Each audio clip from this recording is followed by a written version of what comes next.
Ciao ragazzi, secondo giorno di questo viaggio alla scoperta del Veneto orientale e questo giorno comincio a raccontarvelo da qui, dalla Barena, un luogo magico, unico nel suo genere, la Laguna Veneta. Siamo nella zona di Jesolo, in mezzo alle valli da pesca.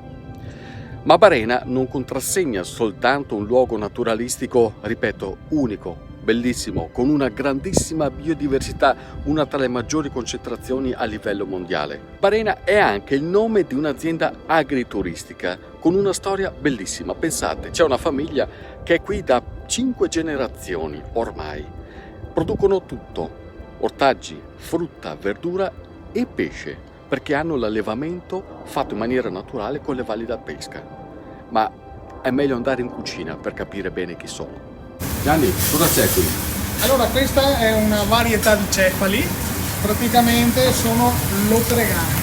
È tra le più pregiate, no? È una delle più pregiate della gamma dei cefali. E sono naturali, li alleviamo noi allo stato naturale. In valle? In valle. Non esiste mangime, solo ricambi d'acqua giorno e notte. E poi è condito un po' con olio di oliva puro. Eccolo qua. E peperoncino. Ah, un filo di piccante. Un filetto di piccante. E basta. Cos'è Gianni, da quanto tempo siete qui voi? Noi siamo qua da 5 generazioni ormai. Ah però, tanti anni? Tanti. Li porti bene però? Il nonno ha costruito la casa e poi noi abbiamo proseguito con l'azienda. Adesso Siamo sempre stati produttori di orti, frutta e verdura, e praticamente adesso non andiamo più al mercato, ma sono i clienti che vengono da noi a assaporare i nostri prodotti. Allora, in questa pentola abbiamo il granchetto, che è il maschio della masanetta. È un piatto tipico nostro che riusciamo ad avere solo noi come produzione. Dentro abbiamo messo il pomodoro ciliegino, che è sempre un altro prodotto nostro, e un po' di basilico, un po' di pesto di basilico, sempre di produzione dall'azienda agricola.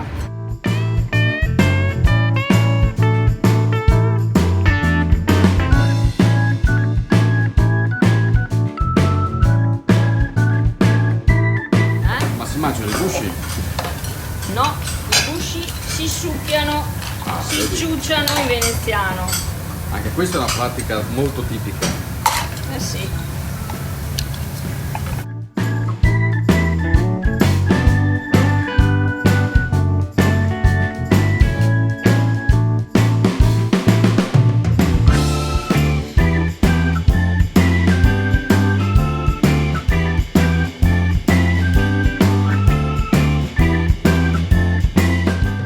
Non è stato facile lasciare la Barena, anche perché quando incontri delle storie come queste e soprattutto dei sapori così grandiosi, spiace sempre un po' partire. E comunque la Barena ci eravamo arrivati questa mattina dopo una bella lunga pedalata iniziata a Jesolo di mattina presto, e insieme a Luana, una bravissima guida ambientale ed escursionistica, abbiamo vissuto un pezzo, una storia di laguna che forse non tutti conoscono. Una laguna che è diventata vivibile, fruibile e grande grazie soprattutto al lavoro dei veneziani, altrimenti sarebbe rimasta un terreno fortemente paludoso, improduttivo, e quindi il turismo probabilmente non sarebbe mai arrivato. Nel viaggio che ci ha portato alla Barena abbiamo attraversato una vasta area di valli da pesca, che sono un po' il vero emblema di questa terra, perché le valli da pesca per secoli hanno garantito la sopravvivenza a generazioni di pescatori e ancora oggi rappresentano un vanto, un patrimonio che conferisce unicità a questa terra. Il pesce ovviamente non viene alimentato con il mangime, tutto avviene in maniera naturale, grazie semplicemente al gioco delle correnti marine che a seconda delle stagioni permettono la cattura del pesce in entrata o in uscita rispetto al mare. Adesso il nostro viaggio continua, torniamo nell'entroterra per visitare un'altra realtà bellissima in cui anche lì la cultura si tocca con mano e soprattutto si gusta con il palato. E questo non è certo è secondario, no.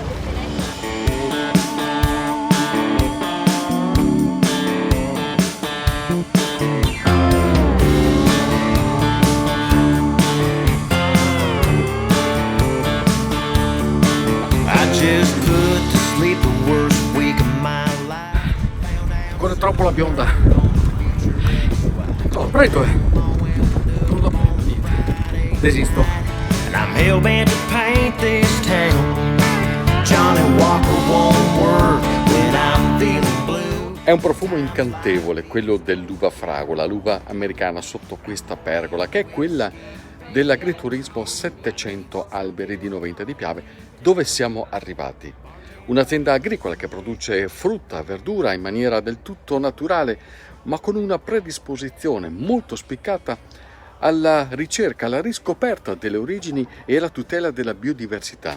E infatti Giorgio, il titolare, mi sta già aspettando sul campo perché mi deve far vedere una cosa che non si vede più da un sacco di tempo da queste parti. Andiamo. Abbiamo molto a cuore la salvaguardia di questa pianta di mais, il nostrano dell'isola, e anche dei fagioli e delle mame.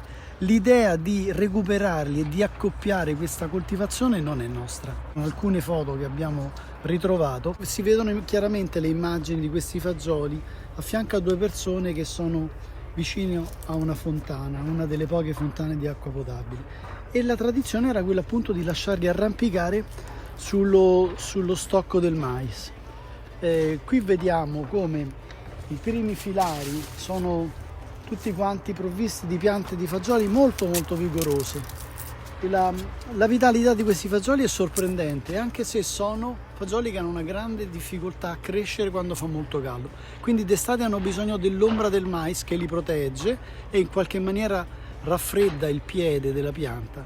E i fagioli, qui vediamo già, sono quella varietà che a Venezia erano apprezzatissimi dall'aristocrazia, perché le mame gialle in questo caso, erano quei fagioli che con una leggerissima protezione del seme erano facilmente digeribili, soprattutto dalle persone anziane.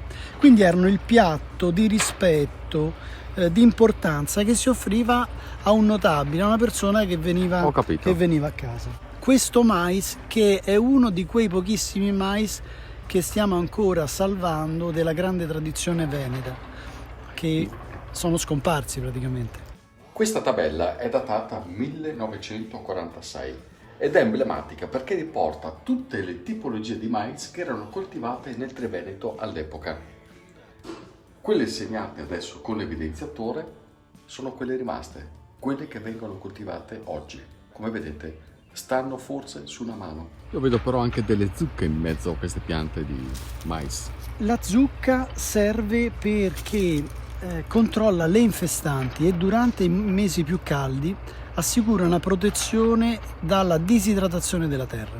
Quindi la zucca si allarga, essendo una pianta che rimane basata a terra mentre il mais è alto e i fagioli si arrampicano sul mais, la zucca può avere tranquillamente occupare tutto lo spazio a terra. La zucca produrrà gli zuccheri e quelle sostanze che sono fondamentali nell'alimentazione invernale, tanto che zucca, fagioli e mais costituiscono un ciclo perfetto dal punto di vista dell'alimentazione, un ciclo che ha salvato durante i periodi di penuria, di carestia, milioni e milioni di contadini.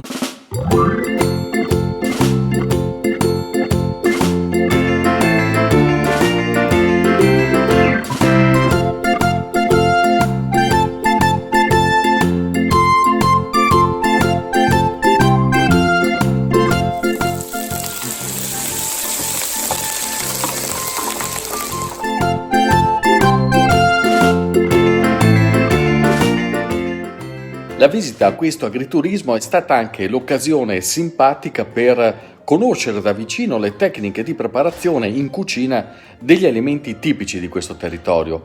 Primo fra tutti la polenta, e i miei colleghi tedeschi si sono cimentati a capire come si cucina sia nella versione classica cotta per quasi un'ora che nella polenta fritta, che è un emblema della cucina più tipica di questa terra. Dopodiché, insomma, siamo riusciti anche a gustare tutte le altre bontà che Sabrina ci ha preparato. E così, per domani, siamo pronti. Ci aspetta un'altra giornata a cui andremo sul Piave e ci fermeremo anche in una cioccolateria. Dura lavorare così, ragazzi, sono stanchissimo. Ci vediamo domani. Ciao ragazzi.